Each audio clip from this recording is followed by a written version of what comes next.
Well, good evening, everybody. And let me underscore, it's been a good evening for everybody, not just the Democratic Party. But what a night for the Democratic Party. A party that is in its ascendancy. A party that's on its toes, no longer on its heels. From coast to coast, sea to shining sea.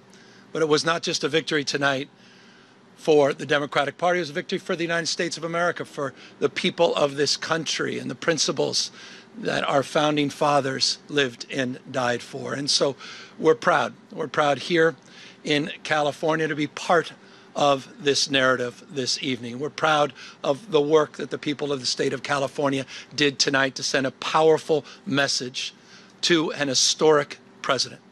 Donald Trump is an historic president.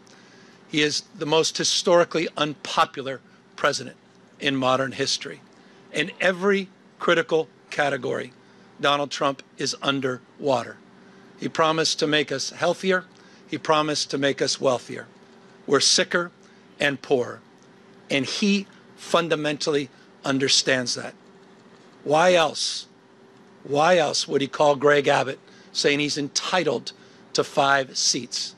Why else is he trying to rig the midterm elections before one single vote is even cast? He understands his position at this moment in the United States of America. One thing he never counted on, though, was the state of California. Instead of agonizing over the state of our nation, we organized in an unprecedented way in a 90-day sprint. People from all over the United States of America contributed their voices and their support for this initiative. We stood tall and we stood firm in response to Donald Trump's recklessness. And tonight, after poking the bear, this bear roared with an unprecedented turnout in a special election with an extraordinary result. None of us, however, are naive. This is a pattern. This is a practice. Donald Trump's efforts to rig the midterm election continue to this day. And I'll reinforce that in just a moment. You're seeing him take action all across this country, not just in Texas. You saw what they were successful able to do in Missouri, what they did in North Carolina, what they're trying to do in Indiana, and inevitably in Florida. They are not screwing around.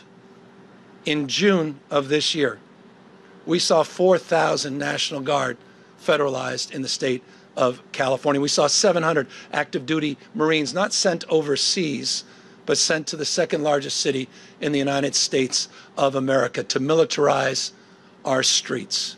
We said in June this was a preview of things to come. What more evidence do you need than what happened in Washington, D.C., what's happening up in Portland, cities like Chicago? When we kicked off this campaign just 90 or so days ago in Little Tokyo, in Southern California, in L.A., at the Democracy Center, Donald Trump sent Greg Bovino. He sent his private police force that increasingly appears to have taken an oath of office to Donald Trump, not to the Constitution of the United States. He sent them to our kickoff rally to chill free expression, to chill free speech, to intimidate people from participating. Just today, in Los Angeles, Donald Trump called up the Border Patrol, sent them to Dodger Stadium, and threw a fastball at free speech, right at the head, free expression, to suppress the vote in America's second largest city. Just did that today.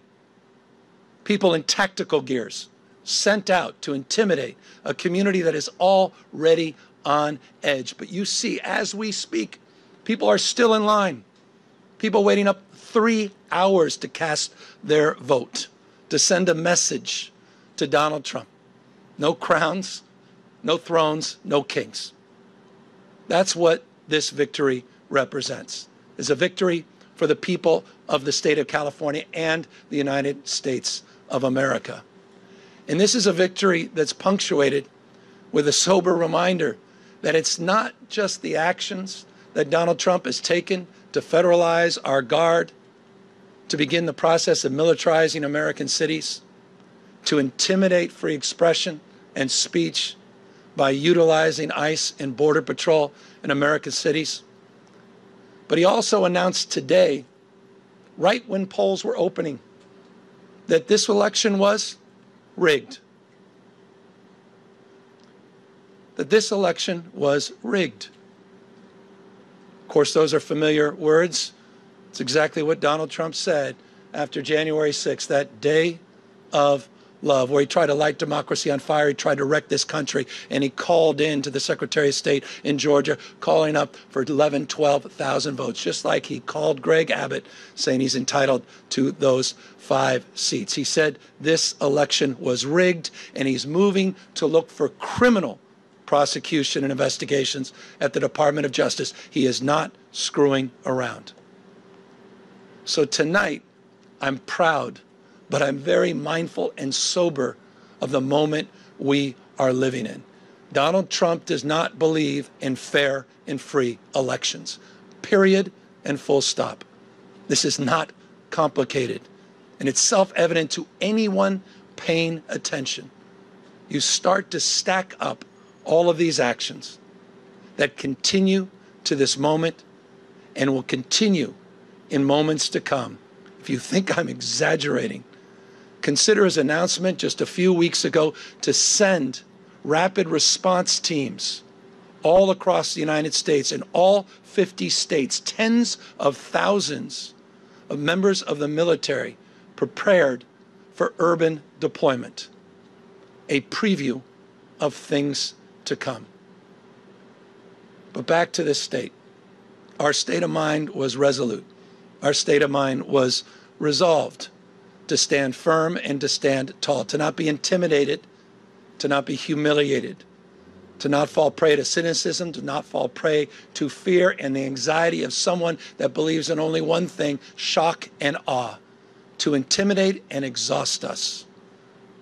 But we're seeing all across this country, 7 million people strong, standing up, not just for themselves, but for each other and for these enduring and historic principles of our founding fathers. And I'll end on that. Next year is the 250th anniversary of the best of Roman Republic, the best of Greek democracy. This fundamental notion of a system of checks and balances, of popular sovereignty, the rule of law. Mr. President, the rule of law, not the rule of dawn. And I hope it's dawning on people, the sobriety of this moment, what's at stake. Tonight, as I said, is an extraordinary moment for our party, but again, it's an extraordinary moment affirming those principles. Our founding fathers did not live and die to see the kind of vandalism to this republic and our democracy that Donald Trump is trying to perpetuate. And so my call tonight, in the spirit of Whitman, who talked about the powerful play, goes on. We all must contribute a verse. And so we need the state of Virginia. We need the state of Maryland.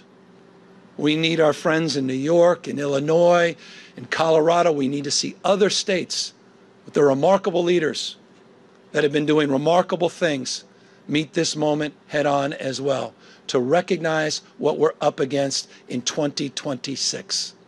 And let me make this crystal clear.